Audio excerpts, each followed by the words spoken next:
이번엔 가장 뜨거운 부동산 이슈에 대해서 좀 이야기를 나눠봐야 할 것 같습니다. 이번 설 명절 연휴 내내 SNS에서 부동산 정책을 놓고 뜨거운 설전이 오고 갔습니다. 어제였죠. 국민의힘 장동혁 대표는 다주택자를 무조건 사회 악으로 규정하고 SNS 선동에 매진하는 이재명 대통령의 모습이 참으로 애처롭고 우려스럽다 이렇게 밝혔고요. 이에 오늘 아침 이재명 대통령은요. 부모님 사시는 시골집, 자가용 별장, 소멸 위험 지역의 세컨하우스 같은 건 누구도 문제 삼지 않는다. 정부도 이런 집 하려고 할 생각이 추호도 없다면서 정당한 다주택은 문제 삼지 않겠다 이렇게 밝혔습니다.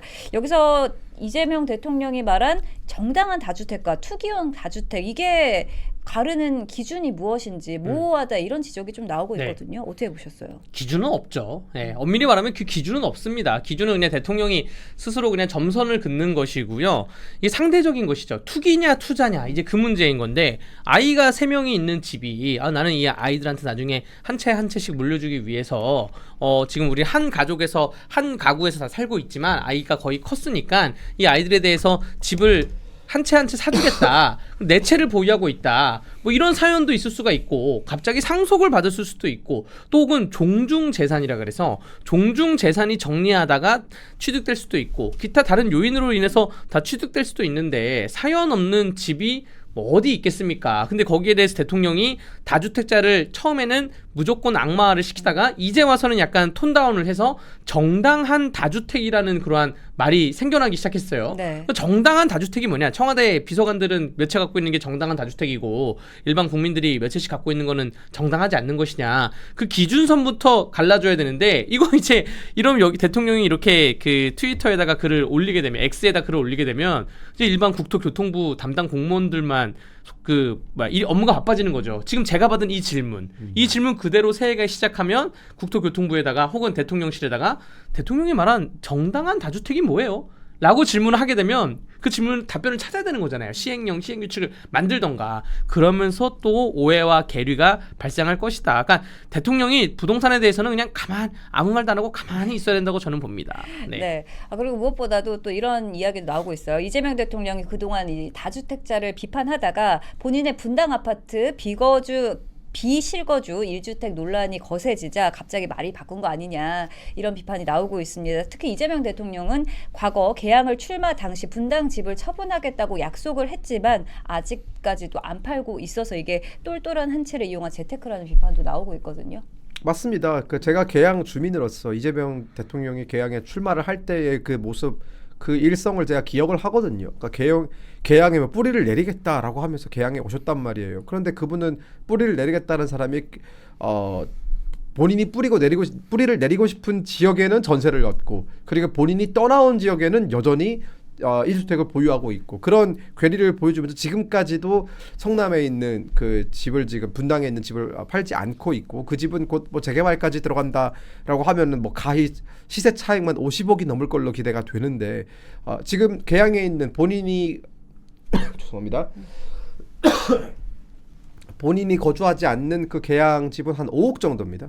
차이가 45억이죠. 그러면 어디를 선택하겠습니까? 그러니까 본인도 지금 그 시세 차익을 노리고 안 팔고 있는 거잖아요. 근데 그거 가지고 뭐라 안 합니다. 돈을 벌고 싶어 하는 건 다 인간의 똑같은 욕심이기 때문에 뭐라 하고 싶지 않은데 본인의 욕심은 뭐 이런저런 뭐 미사여구를 가져와서 다 포장을 하면서 남들이 돈을 벌고 싶어 하는 것에 대해서는 왜 그렇게 악마를 하는지 모르겠다. 장동영 대표 집 뭐 6채 있다로 공격하다가 결국 6채 다 합해봤자 10억도 안 돼요. 근데 50억입니다. 이거 시세 차익만 50억이고 시세 차익 이전에까지 그 원가까지 다 합치면 몇십억이 될지 모릅니다. 그러면 사실은 대통령부터가 앞장서서 그런 본인의 말에 대해서 해지를 해야 되는 것이죠. 네, 사실 이번 이재명 대통령이 다주택자들이 다 문제는 아니다. 비난은 나쁜 제도를 만든 정치인들이 받아야 한다. 이렇게 언급을 했는데 이에 대해서 국민의힘 최은석 원내수석 대변인이 이재명 대통령은 하늘에서 뚝 떨어진 대통령이냐 이렇게 꼬집기도 했어요. 그러니까 본인 스스로가 정치인인데 정치인들이 문제다라고 하는데 아니 그렇게 따지면 이 세상에 정치인들이 문제 아닌 게 뭐가 있습니까? 환경 문제도 정치인이 문제고요. 안보 문제도 정치인이 문제고 국방 문제도 정치인이 문제인데 이게 어떠한 경제적 흐름 그러니까 특히 부동산 시장 같은 흐름에 대해서 경제의 흐름을 분석하고 통화량, 광의의 통화량을 분석하고 뭐 이런 걸 분석을 해야지 이거를 만사가 정치인이 문제다라고 하면 그 국민의힘 입장에서는 아니 너도 정치인이야. 너가 정치인의 최고봉의 길을 간 거 아니야. 너가 대장동과 관련된 너라고 표현해 죄송합니다. 당신이 대장동과 관련된 정치인 아니냐라고 반문을 할 수밖에 없는 것이죠. 그리고 지금 이재명 대통령의 그러한 글의 가장 큰 문제점은 자꾸 남을 탓하려고 하는 거예요. 누구 책임을 대통령이면 옛날에 왕 같은 경우에는 비가 오지 않아도 왕 책임입니다. 그 책임을 내가 지고 가겠다. 고안을 하겠다 해야지 이 책임 너네 책임이야. 다주택자 책임이야. 하다가 이제 정당한 다주택자 하니까 야 정치인 책임이야. 이러다가 이제 나도 정치인이야? 그럼 이제 누구 책임 또 돌리겠죠? 그런 식으로 본인이 어떠한 책임을 지지 않고 다른 사람에게 탓하는 이러한 발언이 나오기 때문에 이게 분란이 발생하는 겁니다.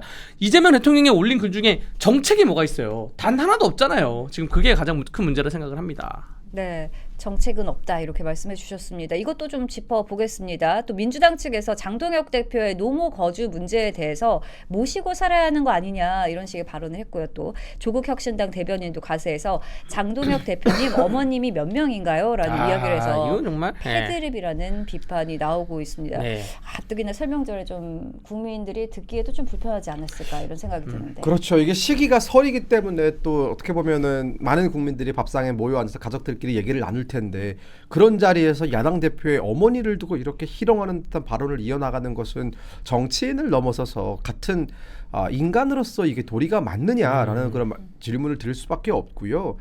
지금 뭐 민주당에서 너무 모시고 살아야 되는 거 아니냐라고 하는 것은 그 뭐 장동혁 대표 어머님이 알아서 할 일이지 민주당이 여기에 대해서 감나라 배나라 할 문제가 아닙니다.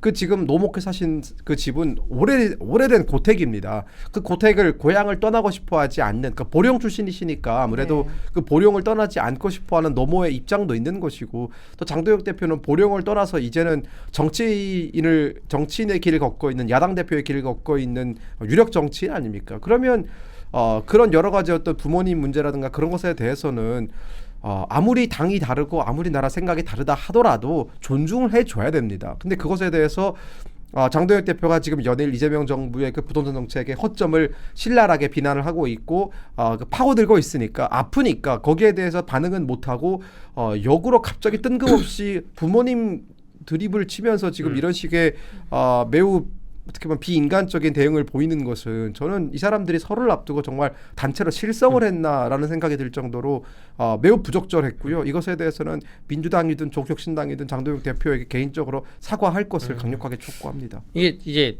부모님, 어머니 모시고 살아야 되는 거 아니냐. 다주택자 문제가 처음 나왔을 때 전수조사를 하니까 청와대나 민주당 의원들이 수두룩 나왔어요. 다주택 조사가. 어머니 모시고 살아야 되는 거 아니냐라고 민주당이 물어본다면 민주당 의원들하고 청와대 한번 전수조사 해보면 어머니 모시고 사는 의원들 몇 명이냐, 어머니 모시고 사는 비서관들 몇 명이냐, 다 이런 또 소모적인 논쟁을 가면서 그러면 또 본인들은 또 이재명 대통령이 말한 것처럼 부모님과의 정당한 독립이다 뭐 이렇게 말을 할 것 같은데 지금 야당 대표와 대통령이 SNS 상으로 붙었지만 어쨌든 정책적인 얘기로 지금 불을 붙이려고 하고 있잖아요. 부동산 문제에 대해서. 네. 여기에 민주당이 찬물을 좀 끼얹지 말라라는 말씀을 드리면서 조국혁신당 대변인이 어머니가 몇 명이에요? 이 문제는 이건 정말 잘못된 문제인 게 우리가 그 래퍼들이 서로 디스랩을 하더라도 가족들은 안 건드려요. 그렇죠. 이런 질문을 하지 않거든요. 아니 정치권에서 그 당의 대변인이 어머니가 몇 명이에요 물어보는 게 이게 무슨 대변인이 할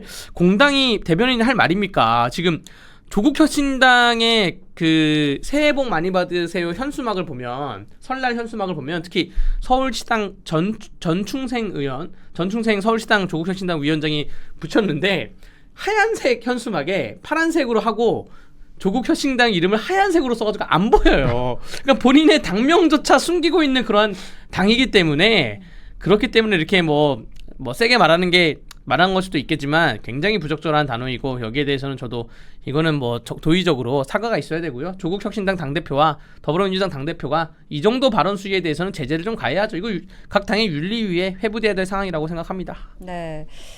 또 짚어볼 게 부동산뿐만 아니라 이것도 좀 짚어보려고 합니다. 기사 제목이 나왔는데요. 12일 설 연휴 전에는 이재명 대통령이 청와대 참모들에게 설 휴가 주말 퇴근 없다. 우리 손에 나라 운명이 있다. 계속 일하겠다. 이렇게 비장한 메시지를 냈습니다. 그런데요. 15일에는 쉼 없이 달린 이재명 대통령 첫 설 연휴 땐 쉼표 찍고 재충전이라는 기사가 또 나왔습니다. 연휴 기간 중에 관저에서 휴식을 취하면서 김혜경 여사와 영화도 관람했다고 하는데요. 이렇게 언행이 불일치한 모습을 보고 지지자들에게 주는 메시지가 실제 국정 운영 의지 사이에 좀 괴리가 있는 거 아니냐 이런 지적도 좀 나오고 있습니다. 요즘 이재명 대통령의 행보가 좀 오락가락합니다. 요즘 새벽에 SNS를 올리는 경우도 잦아지고 또 이제 장도영 대표와 SNS 설전을 벌이다가 또 본인이 불리해지니까 또 한 발 물러나면서 뭐 모두 그 실거주하고 있는 사람까지도 뭐라 하는 건 아니다라고 하면서 지금 굉장히 종잡지 못할 그런 행보를 보이고 있거든요. 이번 경우도 저는 마찬가지라고 보는데 아무리 대통령이어도 아무리 대통령실 공무원들한테 설 연휴 반납하고 일해라라고 요구할 수는 없습니다. 이거 중대재해처벌법으로 처벌할 수 있는 내용이에요, 사실은. 네. 본인이 중대재해처벌법 만든 사람 아닙니까? 그리고 여기 이렇게 과로로 일하다가 공무원이 예를 들어서 뭐 실려라도 가게 된다면은 뭐 그런 일은 없어야겠지만 그러면 그 책임은 오로지 대통령이 지는 겁니다. 그러니까 지금 애초에 그 첫 번째 명령, 그러니까 설 휴가 주말 퇴근 없이 일해라라고 하는 것도 사실은 굉장히 비상식적이고 이치에 맞지 않는 지시였고요. 네. 또 게다가 본인은 그 와중에 쉼표 찍고 영화도 보고 그랬다면서요. 그러면 나는 빼고 너희는 일해라라고 지금 그런 거잖아요. 건가요? 그러면 내 집 빼고 너네 집 팔아라. 이거랑 뭐가 다릅니까 지금? 나 빼고 너는 국장에 주식 투자해라. 뭐 이거거든요 지금. 그러니까 왜 모든 경우에 자기를 예외로 두고 자기는 빠져나가려고 하는지 모르겠다라는 것이고 다시 한번 말씀드리지만 설 연휴에는 쉬어야 됩니다. 대통령실에 근무하고 있는 공무원들도 누군가의 가장이고 누군가의 아들이고 설엔 자기 부모님을 찾아뵈러 가야 되는 그런 효자효녀들입니다. 근데 그런 사람들의 권리를 대통령이 뭐라고 그걸 뺐습니까? 뭐 지금 설 연휴 3, 4일 쉰다고 나라가 무너집니까? 안 그렇습니다. 이미 그렇게 무너질 거면 이미 오래전에 무너졌죠. 저는 그렇기 때문에 이런 이재명 대통령의 이런 지시는 아무리 보여주기를 하고 싶더라도 내가 서울에도 이렇게 헛슬 플레이하는 이런 지도자다라는 걸 보여주고 싶더라도 넘지 말아야 될 선이라는 게 있는 것이고요. 그리고 지시사항을 내리겠으면 일선 공무원들이 제대로 알아듣도록 좀 왔다 갔다 하지 않고 횡설수설하지 않았으면 좋겠다라는 말씀을 좀 드리겠습니다. 대통령이 글을 이렇게 올렸어요. 영화 보러 왔습니다. 어디에서 무슨 영화를 보는지는 일단 비밀. 아니 이게 대통령이 어떠한 메시지를 X에 올리던 영화를 보던 하나하나가 정치적 메시지인데 이런 것 좀 관심 받으려고 이런 글 좀 안 올렸으면 좋겠다라고 저는 생각이 들면서 대통령이 말과 행동이 다르고 말과 말이 달라지는 게 양극성 해리 현상으로 이제 비춰질 수 있는데 양도세 문제도 2021년 12월 28일 의원총회에 참석한 이재명 당시 후보자가 대통령 대선 후보자가 했던 말이 양도세 중과 유예에 대한 기자들 질문에 뭐라 그랬냐면 양도세를 70% 80% 부담시키면 집 안 팔죠. 정권이 바뀌길 기다리죠. 이렇게 얘기를 했어요. 그러니까 지금 그걸 본인이 하는 거 아닙니까? 지금 본인이 양도세를 70% 80% 올리면 집 내놓겠냐고요. 다주택자들이. 정권이 바뀌길 기다리고 있겠죠. 이 얘기를 불과 몇 년 전, 불과 한 3, 4, 5년 전에 했던 얘기를 지금 기억 못하고 있는 게 정치인은 너무나 삶이 바빠가지고 모든 분야를 관장하기 때문에 다 기억 못할 수도 있어요. 그래서 옆에 참모진과 보좌진이 있는 겁니다. 글을 올리거나 본인이 말을 할 때 참모진과 보좌진들의 스크린을 좀 거쳤으면 좋겠다라 말씀을 드리는 거예요. 근데 새벽 한두 시에 이렇게 글을 올리니까 참모진들이 그러면 잠도 안 자고 옆에 붙어 있어야 되냐? 그것도 아니잖아요. 그러니까 국정 운영의 총 책임자로서 좀 무게감을 갖고 그리고 SNS에 글을 올리던 뭐 발언을 하던 했으면 좋겠고 1년에 있었던 뭐 그 생중계 국무회의 생중계나 혹은 뭐 보고를 받는 그러한 생중계 그런 게 다 이러한 문제에서 또 발현된 거라고 생각이 됩니다. 네. 네. 또 이것도 좀 짚어보려고 합니다. 좀 의문이 드는 점인데요. 이재명 대통령 아들의 거주지나 생활비 출처에 대한 의문이 확산이 되고 있습니다. 무직으로 알려진 이재명 대통령의 자녀가 고가의 지역에 거주한다 이런 의혹이 제기되고 있는 건데요. 이에 대해서 좀 투명하게 공개해야 한다 이런 지적이 나오고 있습니다. 어떻게 보셨어요? 대통령 가족에 대한 통제는 역대 모든 정부 통틀어서 항상 우리가 강하게 공개 검증을 해야 되는 부분입니다. 왜냐하면 특히나 그 자녀들의 문제는 뭐 김영삼 대통령부터 시작을 해서 뭐 쭉 노무현 대통령 때도 그랬고 이 자녀들의 비리 문제 혹은 자녀들이 얽히고 설킨 문제들 때문에 그 대통령들이 곤욕을 치렀었거든요. 문재인 대통령도 마찬가지 아닙니까? 문다혜 씨 이른바 또 사위의 뭐 그 취업 논란 이런 것들이 많이 있지 않았습니까? 이재명 대통령도 마찬가지죠. 지금 이재명 대통령한테는 두 아들이 있는데 둘 다 문제가 좀 많아요. 특히나 뭐 그 벌금 500만 원을 받았던 그 둘째 아들인가요? 둘째 아들도 있고 또 결혼을 했는데 둘 다 무직입니다. 그리고 무직이면서 어떻게 생활비를 충당하는지에 대해서도 알려져 있지 않고 어디에 어떻게 거주하는지에 대해서도 불투명합니다. 그러니까 이런 부분들에 대해서 대통령의 아들들이 어떻게 살고 있는지 혹은 그들이 쓰고 있는 생활비라든가 그런 것들을 보조하는 데 있어서 국비가 들어가진 않는지 이런 부분들을 좀 공개 검증을 할 필요는 있어 보인다라는 것이고 이게 대통령 가족이라고 해서 우리가 무턱대고 마타도를 하자가 아니라 국민의 알 권리 충족 차원에서라도 분명히 필요한 것이고 대통령 가족에 대한 관리는 항상 대통령실에서 우선순위로 해야 되는 문제거든요. 그게 나라의 국격과도 연이 닿아 있는 문제이기 때문에 저는 이 부분에 대해서는 전직 대통령들이 그 본인 자식 문제들 아들 문제를 제대로 처리하지 않았다가 어떤 그 길을 걸었는지를 우리가 좀 되새겨 본다면 이재명 대통령이 반드시 새겨들어야 되는 지점이다라는 생각이 듭니다. 더더군다나 본인의 아들들은 문제를 일으켰던 전과가 있는 사람들이잖아요. 그렇다면 더더욱 관리를 좀 세게 해야죠. 뭐 경호처 비용이 일부 있을 수 있는데 그 더불어민주당이 윤석열 정부나 혹은 더불어민주당이 보수 정권에서 했던 얘기를 그대로 그냥 되받아치면 됩니다. 그때 특활비를 모두 삭감을 하였고요. 물론 윤석열 대통령 부부나 또 박근혜 대통령 같은 경우에는 자녀가 없기 때문에 자녀 문제는 불거지지 않았는데 문재인 대통령 같은 경우에도 김근혜 대변인이 말씀하신 것처럼 지금 사위 관련해가지고 전 사위죠. 이제 딸이 이제 이혼을 했으니까 전 사위 관련해서 지금 법률적인 고충을 겪고 있는데 투명하게 공개하면 돼요. 그냥 시원하게 공개하면 됩니다. 그리고 여기에 대해서 이제 결국 그 국회 상임위, 특히 운영위나 혹은 국정감사에 있을 때 이게 얘기가 나올 것인데 그때마다 그 김현지 부속실장이 나와가지고 투명하게 얘기하면 됩니다. 가장 잘 알고 있는 사람이 김현지 부속실장 아니겠어요? 우리가 아까 말한 이재명 대통령의 무슨 분당 아파트 문제건 이러한 문제에 대해서 부속실장이 나와서 얘기를 하면 된다고 보여지고요. 이재명 대통령 그 아들이 그 첫째 아들인지 둘째 아들인지 모르겠는데 한 2달 전에 무슨 중국인 사업가 인스타 계정 한번 돌았어요. 쭉 한번 돌면서 그 중국인 뭐 하는 사람인지 모르겠는데 뭐 슈퍼카 타고 외제차 타고 무슨 그 시계 차고 비싼 시계 차면서 갑자기 한밤중에 여러 카톡방에 그 사람이 뭐 코리안 프레지던트 그 아들이다라고 글을 올린 거예요, 영어로. 근데 그 계정이 결국에는 한 다다음날 폭파됐습니다. 계정이 삭제가 됐는데 행동 거지를 요즘에는 보는 사람이 너무나 많기 때문에 그렇기 때문에 좀 조심하셔야 된다라고 말씀을 드리겠습니다. 네, 대통령 가족이라면 더더욱 투명하게 공개해야 한다 이렇게 말씀을 해주셨습니다.